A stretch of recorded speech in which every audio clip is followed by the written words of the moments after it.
All right, so fifth graders, yesterday we talked about ordered pairs and the coordinate grid and the different parts, and I hope you have in your head right now ingrained saying to yourself right now, to find a coordinate, I have to go over and then up.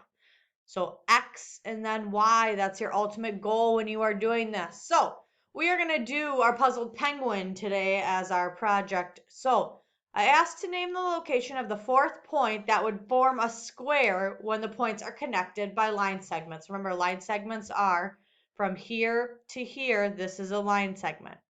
I think the point 7, 4 would form a square. Do you think that's correct? So right now I want you to pause the video, look at it, and see if you agree or disagree. So now pause it.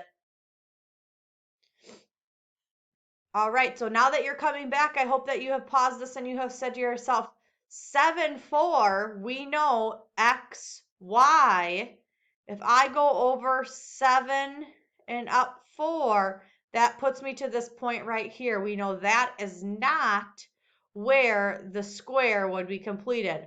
We would want to, our puzzled penguin friend, we would want to go over 4 and up 7. So you see where that importance is of knowing your X and Y's. So our puzzled penguin friend, you do not want 7, 4. That does not complete it. You want 4 and 7. So today what you are going to do for your homework, you're going to go to these two websites. They will be posted with your